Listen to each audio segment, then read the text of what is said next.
주영석 기자의 뉴스 속으로. 뉴스 속으로는 예방과 치료의학도 최고, 리퍼도 최고, 시니어 어르신들에게 서울 메디칼 그룹이 최고, 서울 메디칼 그룹 제공입니다. 앞으로 5년 동안 유럽의 운명을 이끌 유럽연합의회 선거가 어제 시작이 됐습니다. 가장 먼저 영국과 네덜란드에서 실시가 됐는데 아직 공식적인 결과가 나오지는 않았지만은 네덜란드에서는 중도 좌파 성향 정당이 가장 많은 의석을 차지하는 것으로 예상이 돼 아직 선거 초반이기는 하지만은 예상했던 이 극우 정당 돌풍이 그렇게 강하지 않은 것으로 나타나고 있습니다.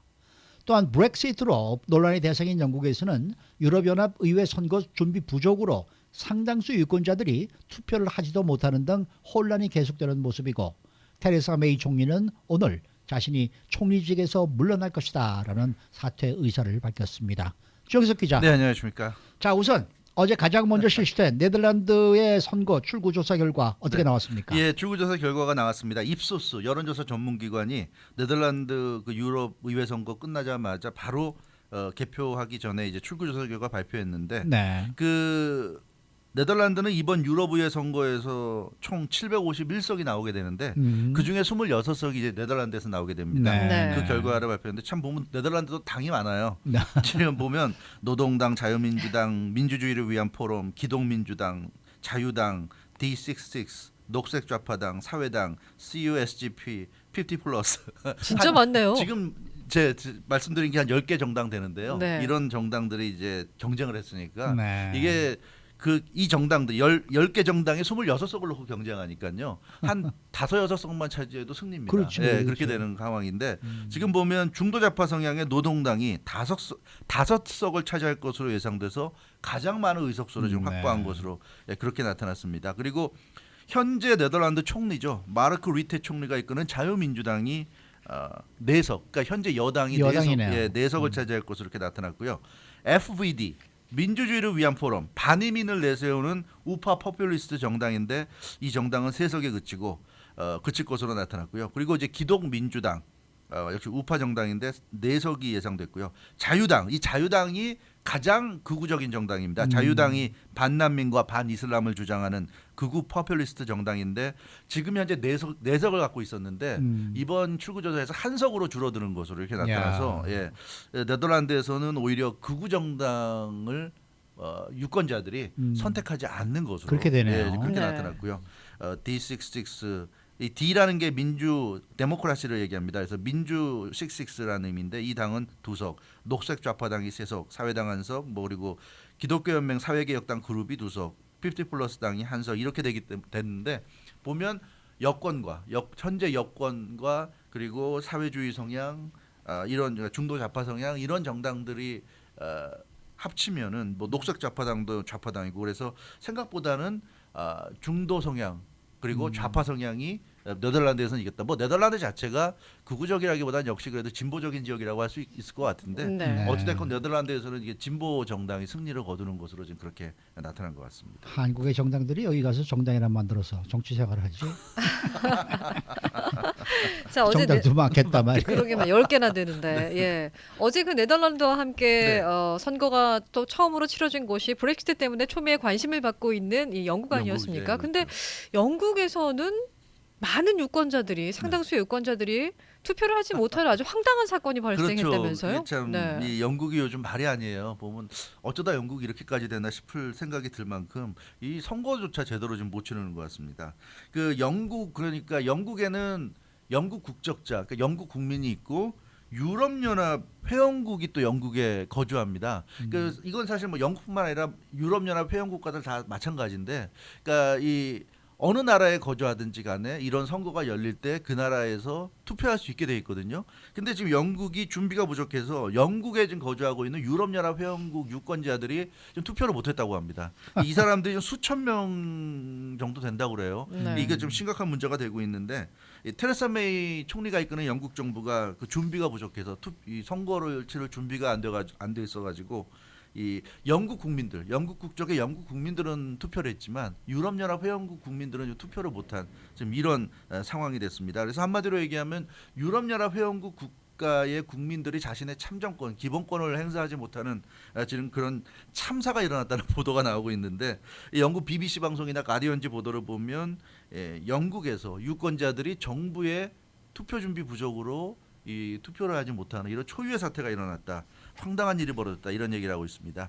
지난 수개월간 이 브렉시트 때문에 영국이 갈팡질팡하고 있지 않았습니까? 네. 그러니까 영국 정부와 영국 하원이 서로 힘겨루게 하고 계속 이러다 보니까 선거 이 유럽연합 의회 선거에 참가할지 말지도 사실은 그렇죠. 논의의 대상이죠. 왜냐하면 만약에 네네. 브렉시트가 초안에 결정이 됐으면 결정이 됐으면 여기 안 하는 참가 거니까. 안 하는 거니까 그렇죠. 그래서 이걸 그냥 영국 정부가 준비 안 했던 것 같아요. 근데 사실은 설사 나중에 가서 안 하더라도 일단은 참가한다는 전제를 가지고 일단 준비는 했었어야 되는데 아예 이렇게 준비가 안 돼 있다는 게 참 영국답지 않은 모습인데 어찌됐건 영국 선관위가 영국 정부로부터 유럽의회 선거 참여한다는 결정 통보를 너무 늦게 받았다 이렇게 지금 변명을 하고 나섰어요. 그래서 통보가 늦어졌기 때문에 영국 국민들을 상대로 한 투표 준비하는 것도 힘들었다 이런 얘기. 그래서 유럽연합 회원국도 영국 내에 지금 머물고 있는 유럽연합 회원국 국민들을 위한 그런 이 준비까지 할 수가 없었다. 이런 얘기를 지금 하고 있는 겁니다. 그래서 결국은 이 유럽연합 회원국 국민들, 영국에 거주하고 있는 그 수많은 사람들이 자신의 한 표를 지금 행사를 못해서 좀 난리가 난 그런 상황인데요. 이 참 어떡하다 영국이 이렇게까지 됐는지 뭔가 좀 국가가 뭔가 좀 나사가 풀린 것 같은 느낌이고 국가의 기능을 수행을 못하고 네. 있는 거죠. 그 세계적인 지금. 선진국 중에 하나라고 생각했는데 지금 민주주의 발상지라고 얘기했는데 네, 참 투표를 못하게 됐으니 이게 말이 됩니까? 그러니까요. 그렇죠. 네. 네. 자, 이 뭐 영국 선관위 입장에서 네. 그런 애로사항이 있다는 건 이해할 수도 있겠어요. 그렇죠. 또 영국 정부도 역시 네. 브렉시트 이 확정 여부 때문에 네. 계속 뭐 정치적인 혼란이 혼란상에 있었죠. 있었지 예. 않습니까? 네. 그러니까 유럽 의회 선거 준비를 제대로 못했다. 뭐 그럴 수도 있다고 볼 수는 있겠습니다만은 네, 그렇죠. 그래도 영국이 그래도 이게 민주주의 발상지고 네. 또 세계 최고 선진국이라는데 이거 좀 너무 좀 실망스러운 느낌이에요. 실망스럽죠. 예. 네. 그러니까 이게 절차가 다 정해져 있어요. 이 절차를 영국 선관위 또 영국 정부가 모를 수가 없거든요. 이 절차라는 것은 이 그 나라 국민이 아니라 유럽연합 회원 국가 국민이 다른 나라에 머물러 있을 경우에는 한 가지 절차를 더 거쳐야 됩니다. 그게 바로 이제 UC1이라는 유권자 등록 절차를 거치는 거예요. 그래서 UC1이라는 유권자 등록 용지를 사전에 받아서 거기에 그 내용을 기재할 걸 다 기재하고 해당 관공서에 제출해서 그걸 이제 승인받으면 그 다음에 투표할 권리가 생깁니다. 이 절차를 거쳐야 되는데 이 절차는 사실은 유럽연합 회원국들은 다 알고 있는 절차거든요. 그러니까 이런 기본적인 절차가 있는데 문제는 이 UC1 용지를 돌리는 것 자체가 너무 늦었던 것이고요. 네. 그래도 이 영국에 거주하는 수천 명에 달하는 유럽연합 회원국 그 국민들은 어찌됐건 그 정해진 그 데드라인 전에 열심히 그 UC1 용지에 기재할 내용들을 기재해서 영국의 관공서로 보냈는데 보냈다고 합니다. 아. 그 영국에 거주하는 독일인 모리츠 발레로 씨의 그 설명을 들어보면 이 사람은 영국에 5년간 좀 거주하고 있는데 BBC와 인터뷰한 내용을 보면 자기는 UC1 용지를 4월 말에 우편으로 받아가지고 그 용지의 내용을 적어서 지난 5월 1일 날 관련 그 영국 관공서에 보냈다고 그래요. 그러니까 자기는 자기가 해야 될 의무를 다 한 겁니다. 네. 제 날짜에 보냈는데 자기는 그래서 유권자로서 할 걸 다 했기 때문에 당연히 투표할 수 있다고 생각해서 오늘 투표 날을 맞아서 투표하러 갔더니 자기는 투표할 수 없다고 그러더라. 이게 뭐냐 이제 이런 얘기. 투표소에서 유권자 등록을 확인해야 되는데 이분이 그 유권자 등록이 안 돼 있다는 얘기를 듣고 당신은 유권자 등록이 안 돼 있으니까 오늘 투표를 못 합니다 소리 듣고 그대로 돌아와야 됐다고 그래요. 그러면서 이 독일인이 뭐라 그러냐면 영국 정부가 내 기본권을 뺏어갔다. 용납할 수 없는 일이다. 영국 정부 때문에 내 한 표가 날아가는데 이거 어디서 보상받냐 이런 얘기를 하고 있는데요. 이 참 이거 그러려고 그러면 독일 가서 해 그러는 거 아니에요? 현재 근데 영국이 이 네. 브렉시트 때문에 완전히 카오스인 그런 것 상태잖아요. 같아요. 예, 그런 혼란 것 속에 있는데 뭐 아무것도 정해지지 않고 일단은 10월까지 기다려야 되는 그런 네. 상황에서 그동안 사퇴 한박을 아주 꾸준하게 받아오던 테레사 메이 총리가 결국에는 사퇴. 물러나겠다고 네. 예, 결국 결정을 발표했죠. 했네요. 네. 예상됐던 예상했던 예, 거죠. 그런 네, 결과죠.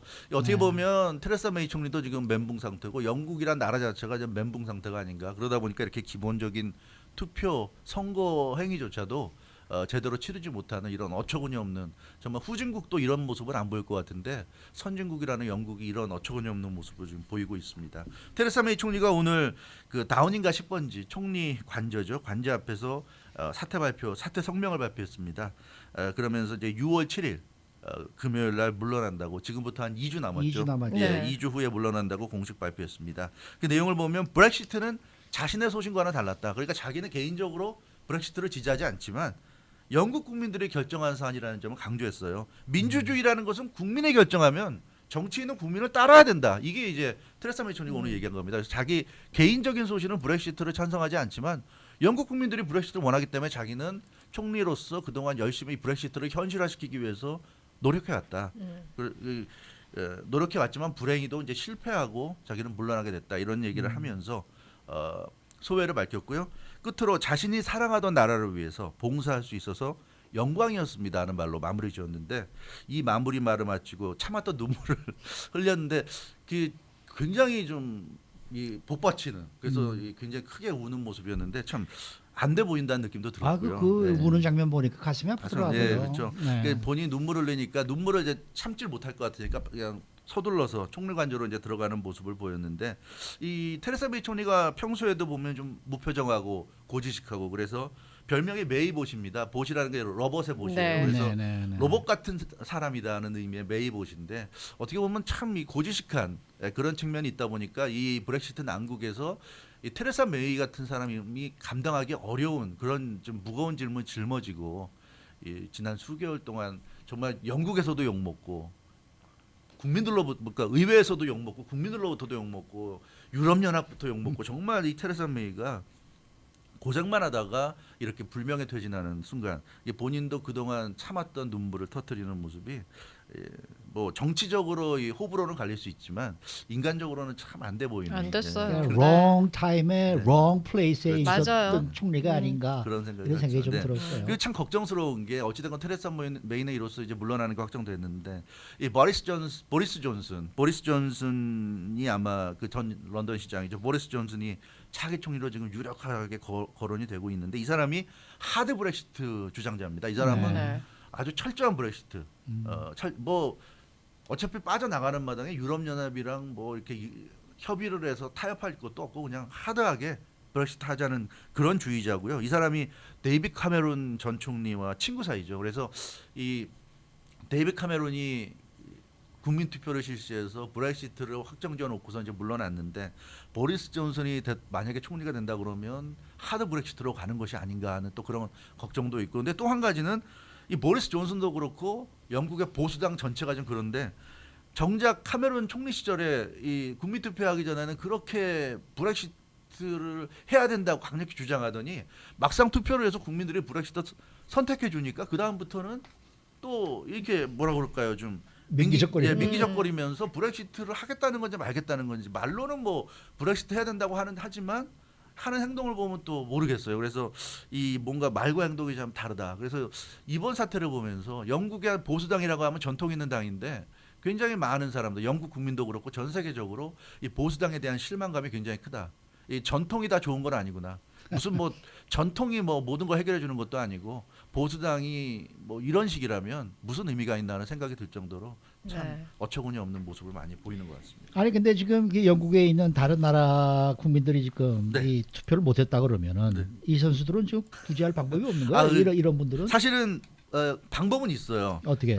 구제 방법은 영국에서 투표 못한 유럽연합 회원국 유권자들은 자기 나라 가서 할 수 있어요. 그러니까 영국 내에서 못하고. 앞서 네. 독일 사람이 불만을 나타냈다고 그랬는데 독일이 26일 일요일이거든요. 그러니까 독일은 아직 충분히 가능합니다. 오늘 지금 금요일이잖아요. 네. 그러니까 기차 타고? 예, 뭐 기차 타고 가든지 비행기 타고 네. 가든지 서둘러 가면 할 수는 있어요. 근데 뭐 체코와 아일랜드는 당장 오늘이니까 만약에 체코나 아일랜드 사람이 영국에 있었다고 한다면 좀 힘들 수도 있고요. 비행기 타고 가야죠. 뭐 가야죠. 근데 뭐 유럽은 가까우니까 사실은 물리적으로는 가능하다. 그래서 자국에 가서 자국 투표일에 맞춰서 투표하는 것이 현재로서는 유일한 방법입니다. 할 수는 있는데 뭐 그 사람들도 직장 문제도 있을 것이고 여러 가지 문제가 있으니까 현실적으로 가능한지 모르겠고요. 차비를 리임버스 해주나요 영국 정부가? 그래서 영국 가디언지가 그런 보도를 했어요. 네. 투표를 못한 영국 내의 유럽연합 유권자들이 테레사 메이 이 영국 정부를 상대로 해서 집단 소송을 제기할 가능성이 있다는 어. 보도까지 하고 네. 있는데 왜냐하면 이건 기본권 침해거든요. 그렇죠. 투표할 네. 수 있는 권리가 지금 영국 정부의 준비 부족으로 못해. 왜냐하면 앞서 말씀드린 대로 독일 사람처럼 제 날짜에 그 UC1이라는 그 등록용지에 등록을 해서 관공서에 보내야 될 날짜 안에 보냈거든요. 그러면 네. 유권자로서 할 일은 다 했어요. 근데 투표를 못했으면 그건 100% 정부 잘못이니까 이건 뭐 법적으로 가리기도 깔끔한 문제여서. 근데 아무튼 참 영국 입장에서는 망신도 이런 망신이 없는 것 같습니다. 뭐 아마 이렇게 되면 소송이 제기되면 테레사 메이 이후에 새로운 총리가 들어선 정부가 아마 이 소송을 감당해야 될 것 같은데요. 참 이래저래 영국의 위신이 요즘 참 말이 아닌 것 같습니다. 그러네요. 제 말입니다. 네. 수고 많으셨습니다. 주영석 기자였습니다. 주영석 기자의 뉴스 속으로. 뉴스 속으로는 예방과 치료의학도 최고, 리퍼도 최고, 서울 메디칼 그룹 제공이었습니다.